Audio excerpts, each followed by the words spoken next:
Messrs Ankush Kumar Garg and Nigmendra Singh सरकारी ठेकेदार लोक निर्माण विभाग खुर्जा की तरफ से सभी क्षेत्रवासियों को स्वतंत्रता दिवस की हार्दिक शुभकामनाएं।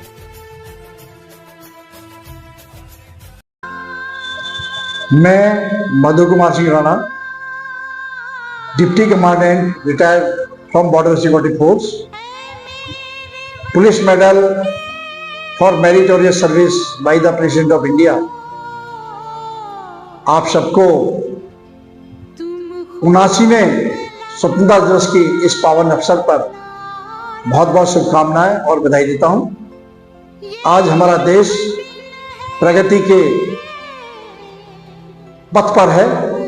हम सबका कर्तव्य है कि इस बड़ी मेहनत से मिली हुई स्वतंत्रता को संभाल कर रखें और अपने देश को आगे बढ़ाने में अपना अमूल्य सहयोग हमेशा सतत प्रयास जारी रखें। मेरी दोबारा आपसे बहुत बहुत शुभकामनाएं। धन्यवाद। जय हिंद, जय भारत। सभी देशवासियों को 79वें स्वतंत्रता दिवस की हार्दिक शुभकामनाएं। मैं MP Singh Rana KRJ news पर आपको आज मिलवाऊंगा उन महान विभूतियों से जिन्होंने राष्ट्र की रक्षा में अपने उन पलों को बिताया जो कि जीवन के बहुत ही महत्वपूर्ण होते हैं। मेरे साथ में है मधु कुमार सिंह राणा, डिप्टी कमांडेंट रहे हैं वो BSF से। राष्ट्रपति द्वारा पुलिस पदक से उन्हें सम्मानित किया गया है। वर्तमान में समाज सेवा में संलग्न है। मधु कुमार सिंह जी इस वक्त एक संस्था है all India x paramilitary association Delhi, उसमें वाइस प्रेसिडेंट के पद पर हैं इस वक्त। दूसरे शख्स हमारे साथ हैं सूबेदार राजवीर सिंह जी, वो भी आर्मी से रिटायर हैं, सिग्नल कोर से रहे हैं वो, उन्होंने अपनी सेवा दी है। वर्तमान में भारतीय पूर्व सैन्य सेवा परिषद शहर में जिला अध्यक्ष के पद पर आसीन हैं। ये भी समाज सेवा में अपना योगदान दे रहे हैं। तीसरे मेरे साथ में ऑनरी कैप्टन मुकेश कुमार सिंह जी हैं, जो कि सेना मेडल से सम्मानित हुए हैं। आर्टिलरी रेजिमेंट से रिटायर हैं वो। उन्होंने चीन के साथ जो कॉन्फ्लिक्ट हुआ था गलवान घाटी वाला, वो उसमें रहे, उसी का उन्हें पदक मिला। UN मिशन साउथ अफ्रीका में भी उन्होंने योगदान दिया। इतने महत्वपूर्ण पदों पर रहने वाले हमारे सम्मानित, मैं तो जवान ही कहूँगा, वैसे उम्र इनकी अब काफ़ी बढ़ चुकी है, लेकिन जो इनका जोश है आज युवाओं के लिए एक बहुत ही, ये मानो कि प्रेरणादायक है। तो मैं शुरुआत करूँगा मधु कुमार सिंह जी से। मैं जानूँगा सबसे पहले कि स्वतंत्रता के बाद जो हमारी मिलिट्री है, आर्मी है, उसमें क्या बदलाव आया और पहले की स्थिति क्या थी, और स्वतंत्रता दिवस पर विशेष आपकी तरफ से क्या संबोधन रहेगा? सबसे पहले मैं अपने सभी देशवासियों को, अपने क्षेत्रवासियों को 79वें स्वतंत्रता दिवस का जो पर्व है उसकी आप सबको बहुत बहुत शुभकामना देता हूं। और आप सबको इस स्वतंत्रता के संग्राम में जो हमने हिस्सा लिया है, जो देश को आज़ाद हमने कराया, उसको आगे बढ़ाने में जो हम योगदान दे रहे हैं, उसका सेलिब्रेशन कर रहे हैं, उसमें आप सब लोग महत्वपूर्ण तरीके से अपना योगदान देते रहें। इसी के लिए मैं आपके लिए शुभकामनाएं देता हूँ। अब मैं बताता हूँ कि ये जो हमें स्वतंत्रता मिली 1947 में, ये हमारे जो स्वतंत्रता संग्राम आंदोलन के बहुत बड़े महारथी, जिनके नाम मैं यहाँ पर गिनाऊंगा तो बहुत लंबी लिस्ट बन जाएगी। और 1857 का जो हमारा पहला स्वतंत्रता संग्राम था, उससे आप शुरू करिए, उससे पहले से भी शुरू करिए। कितने लोगों ने, कितने क्रांतिकारियों ने उसमें अपना योगदान दिया, अपनी कुर्बानियाँ दी हैं। उसके बाद में ये हमें स्वतंत्रता प्राप्त हुई 1947 में, 15 अगस्त 1947 को। और उसके बाद में जो क्रियाकलाप है, जो हमारी देश की सेना है, इन्होंने लगातार अपने सीमाओं की रक्षा की है। 1947 में पहला कबालियों के साथ, जो पाकिस्तान के साथ हमारा कश्मीर में युद्ध हुआ था, उसमें हमारा सेनाओं का बहुत बड़ा योगदान रहा। 1962 में चीन के साथ कॉन्फ्लिक्ट में हमारी सेनाएं आगे रहीं। 1971 में भारत पाकिस्तान के युद्ध में तो हमने कमाल ही किया, 93,000 सैनिकों को बंदी बनाया और बांग्लादेश का पाकिस्तान से अलग करके एक देश को हमने उसमें बनाया। इसके बाद 1999 में कारगिल का वार हुआ, जो उनका दुस्साहस था आतंकवादियों के साथ मिलकर के, हमारी सेनाओं ने उसमें भी बड़ा योगदान बढ़ चढ़ के दिया और उन दुश्मनों को और आतंकवादियों को उसमें अपनी धूल चटाई। इसके बाद चाइना के साथ कई बार कॉन्फ्लिक्ट छोटे छोटे होते रहे हैं, लेकिन जो 2019 में जो गलवान वैली वाला जो कॉन्फ्लिक्ट हुआ उसमें भी हमारे सैनिकों ने बहुत अच्छा योगदान दिया है। मैं चूँकि सीमा सुरक्षा बल से आता हूँ, सीमा सुरक्षा बल इस देश की फर्स्ट लाइन ऑफ डिफेंस कहलाता है। सबसे आगे सीमा पर जो चौकियाँ होती हैं उस पर जो तैनाती होती है वो सीमा सुरक्षा बल यानी बॉर्डर सिक्योरिटी फोर्स की होती है। मैंने सीमा सुरक्षा बल में 40 साल सेवा दी है और मैंने लगभग सारे पाकिस्तान के चारों बॉर्डर लेकर गुजरात, राजस्थान, पंजाब और जम्मू एंड कश्मीर में लगातार 2 ट्रेनें, जिसमें आतंकवादियों के साथ भी मैं सीआई कॉन्फ्लिक्ट में भी रहा हूँ, और बांग्लादेश बॉर्डर के साथ जहाँ पर बांग्लादेश का पूरे 5-7 स्टेट लगते हैं, उन सभी में लगभग मुझे रहने का सौभाग्य मिला है, देश की सेवा करने का सौभाग्य मिला है। फर्स्ट लाइन ऑफ डिफेंस में रहते हुए मुझे अच्छे से मालूम है कि सन 80 में हमारी सीमाओं पर क्या स्थिति थी और आज 2021 के तक मैं उसको देखा है, उस तक क्या स्थिति रही है, कितना उसमें बदलाव आया है, उसके बारे में मैं ज़रूर बताना चाहूँगा। अभी आपने जो बताया बहुत अच्छी जानकारी आपने दी। आप सेना में 40 साल दिए, इसके लिए हम आपको भी नमन करते हैं। मैं सूबेदार राजवीर सिंह जी से जानना चाहूँगा कि वर्तमान परिस्थिति सेना में कैसी है और आपने जिस समय वहाँ पे सेना में योगदान दिया उस समय आपके साथ में कैसी परिस्थिति रहती थी, क्या परेशानियाँ आपको आती थी? मैं सूबेदार राजवीर सिंह, जिला उपाध्यक्ष अखिल भारतीय पूर्व सैनिक सेवा परिषद, जो 30 साल कोर ऑफ सिंगल्स में नौकरी करने के बाद अब देश की सेवा कर रहा हूँ। जो हमारे इस वर्तमान समय में जो हम ये आज़ादी का पर्व मनाने जा रहे हैं 69वां, उसके लिए सबसे पहले मैं अपने समस्त देशवासियों को बहुत बहुत बधाई देना चाहता हूँ। ये खाली एक आज़ादी का पर्व नहीं है, 200 बरस का एक युग परिवर्तन है। अंग्रेज़ों को इस देश से खदेड़ के और हमारे माँ भारती के सच्चे वीर सपूत, जिन्होंने इस देश को आज़ाद कराने के लिए अपने प्राणों की आहुति दी, आज हम इस अवसर पर उन बहादुर जवानों को नमन करने के लिए, उनको याद करने के लिए, उनको पुष्पांजलि अर्पित करने के लिए ये पर्व मनाती हैं।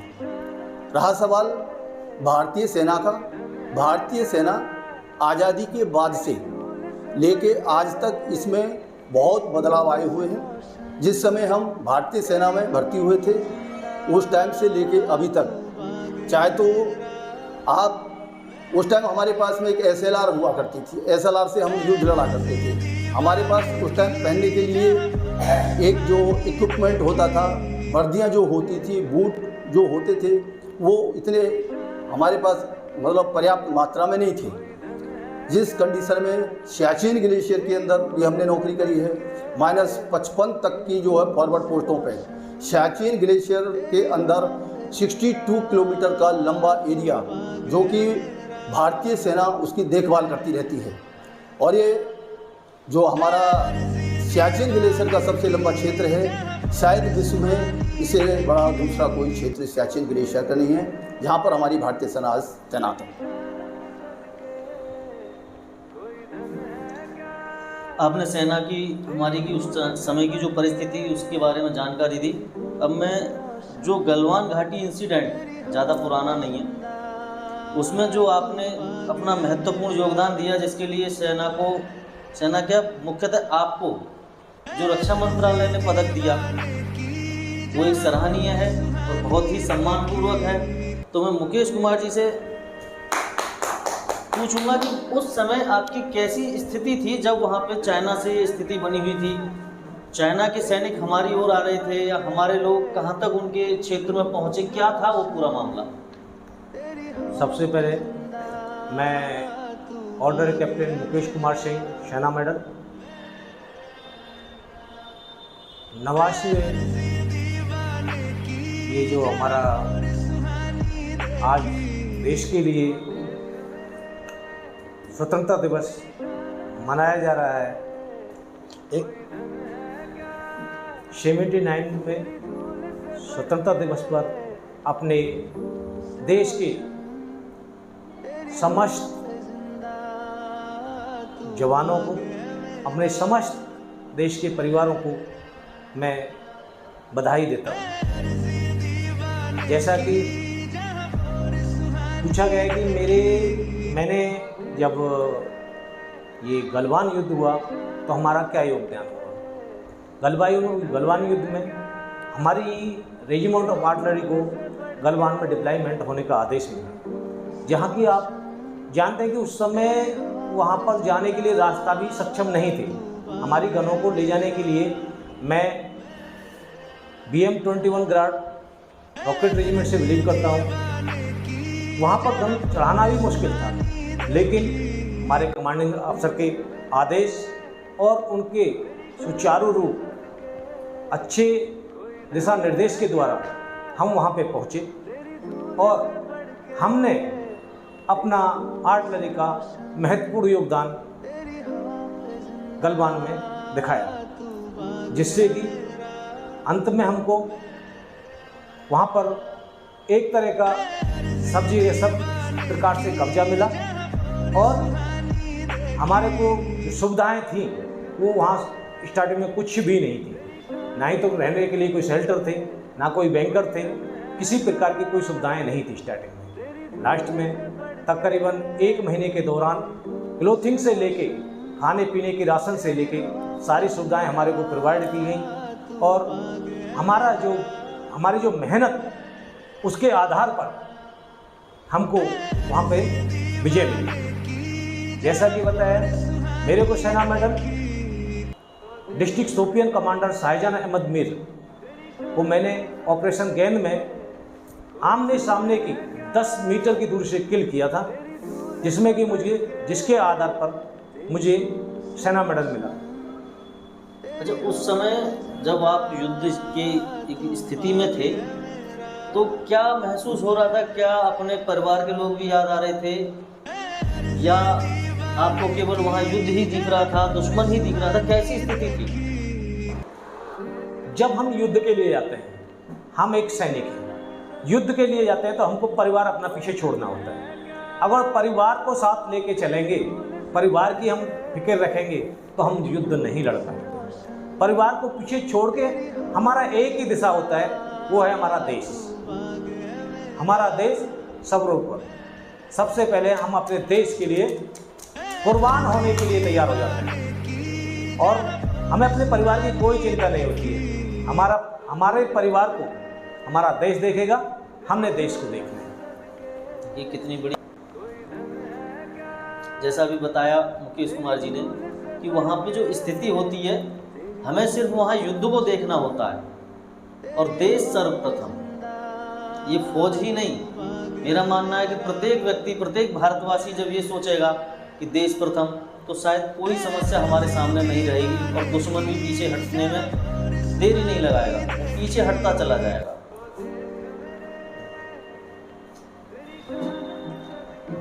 इन चीज़ों को देखते हुए देश की स्थिति परिस्थिति वर्तमान में क्या है, मैं मधु कुमार सिंह जी से पूछना चाहूँगा कि वर्तमान में क्या परिवर्तन आपको फौज में दिखाई दे रहा है?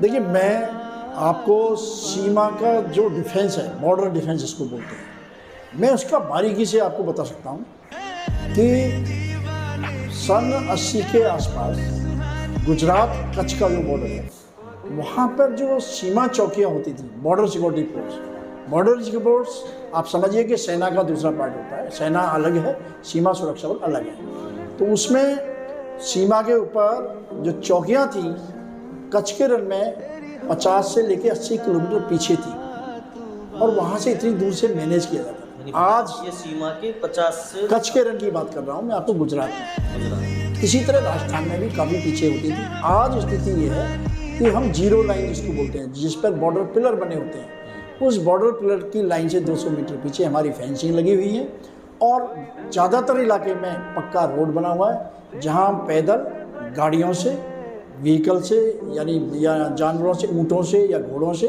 पेट्रोलिंग कर सकते हैं। आज की डेट में आज पानी का टैंकर जो 200 किलोमीटर 150 किलोमीटर पीछे से गुजरात में जाते थे, आज स्थिति यह है कि पाइपलाइन से सीमा चौकी में पानी पहुँच रहा है।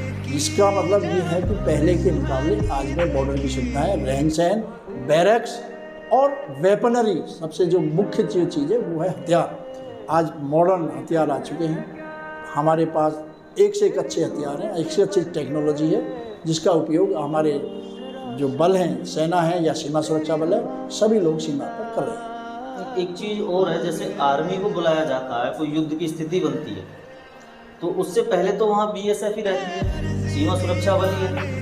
तो कितनी विकट परिस्थिति में उनको बुलाया जाता है या पहले ही सूचित कर दिया जाता है जब थोड़ा बहुत हलचल हो?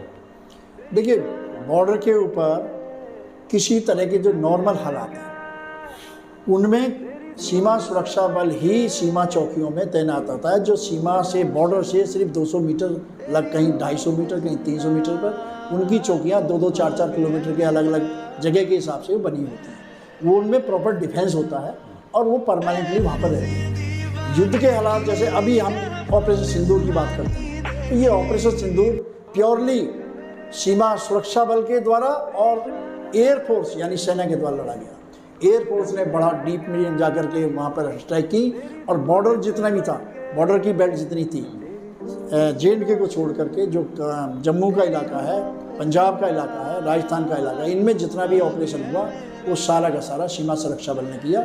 सेना को आगे आने के लिए तैयार रखा जाता है, ज़रूरत पड़ने पर उनको आगे लाने के लिए। जब हालात इतने ज़्यादा मुश्किल हो जाएँ, पेनिट्रेशन करना पड़े, दूसरे देश की सीमा में जब घुसना होता है, तब सेना की आवश्यकता पड़ती है। अच्छा, मैं सूबेदार जी से कहूँगा, क्योंकि उन्होंने भी देखा है पुराने समय का, अभी उन्होंने बताया भी कि SLR होती थी, तो वर्तमान में हमारी फौज को कैसे हथियार यानी विदेश से भी मिले हैं या देश में ही अपना बन रहे हैं, वही जा रहे हैं? ऐसा है कि आज जो वर्तमान में जो सेना की जो ताकत है वो मुख्य वेपन होती है और वेपन से ही युद्ध लड़ा जाता है। अब जो नए नए हथियार सेना को दे दिए गए हैं, जैसे कि AK-47 है, AK-56 है, ये जो वेपन है ऑटोमेटिक है। एक बार ट्रिगर दबाओ तो पूरी मैगजीन खाली हो जाती है। तो पहले क्या है, एक सिंगल शॉट फायर करते थे तो उसमें जो कई बार कॉक करना पड़ता था, तो वेपनों की बड़ी समस्या आ जाती थी। लेकिन आजकल ऐसा नहीं है, सेना जो है बहुत ही स्पीड में और ऐसे ऐसे वेपन आ चुके हैं कि जो दुश्मन को बिल्कुल सटीक निशाना लगा के ख़त्म कर देते हैं और टारगेट बिल्कुल हिट होता है। तो इस तरीके से जो है हमारी सेना के पास जो नए हथियार आए हुए हैं और हथियारों के साथ साथ और जो कम्युनिकेशन के जो मीन्स हैं, तो एक जगह से दूसरी जगह जहाँ भी हमारी सूचनाओं का आदान प्रदान होता है, वो बहुत जो टेक्नोलॉजी है वो बहुत ज़्यादा जो है डेवलप सेना में की गई है, जिससे कि हमारी सेना विश्व की मानी हुई सेनाओं में गिनती होती है।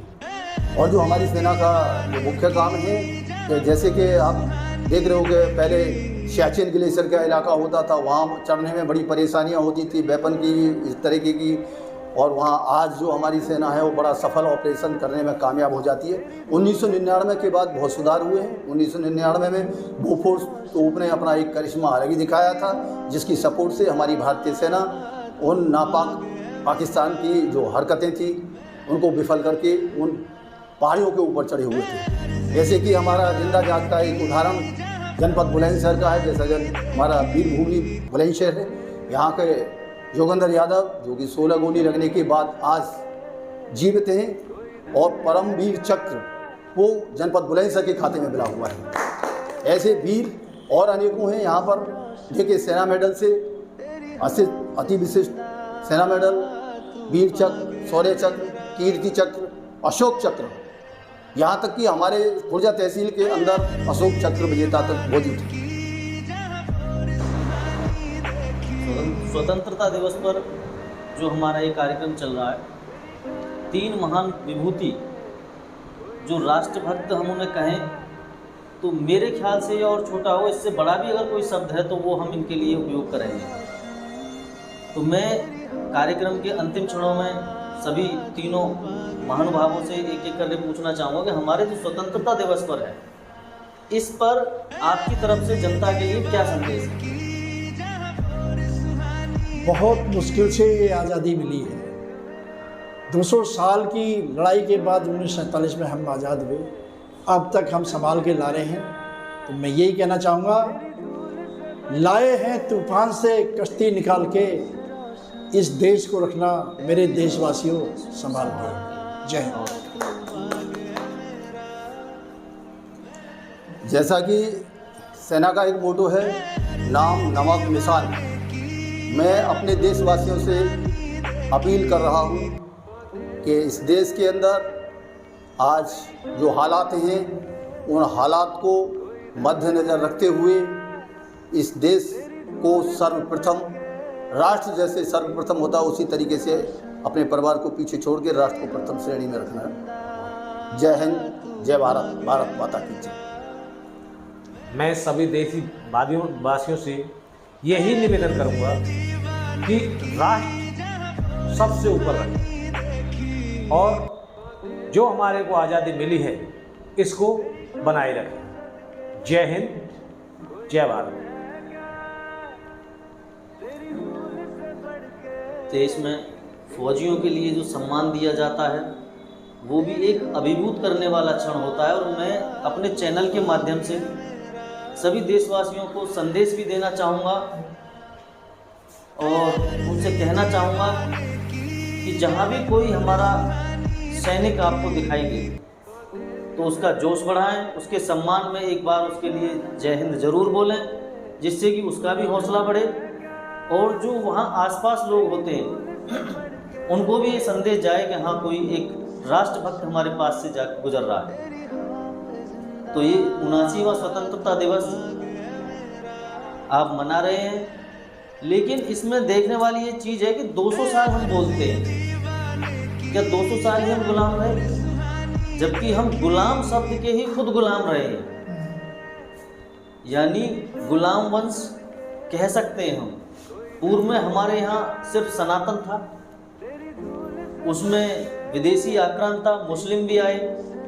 मेरे ख्याल से तो वो भी हम गुलामी में ही रहे थे, केवल अंग्रेज़ों की ही नहीं। अंग्रेज़ों ने हमें कुछ मुस्लिम आक्रांताओं से आज़ाद कराया, फिर उन्होंने अपना लूट तंत्र शुरू किया। उसके बाद जो हमारे क्रांतिकारी थे, बहुत ऐसे क्रांतिकारी हैं जिनके हमें नाम भी नहीं पता। वास्तव में वो इतने सम्मान के पात्र हैं कि यदि हम उनको अपने 100 जन्मों तक भी नमन करेंगे तो भी शायद कम रहेगा। एक बार मैं पुनः सभी आए अपने देश के सैनिकों तीनों का बहुत बहुत आभार प्रकट करूंगा। KRJ न्यूज़ उनका आभारी है जो उन्होंने यहाँ करके हमें समय दिया, देश के नाम संदेश दिया। मैं सभी देशवासियों को दोबारा से स्वतंत्रता दिवस की हार्दिक शुभकामना प्रेषित करता हूँ। धन्यवाद।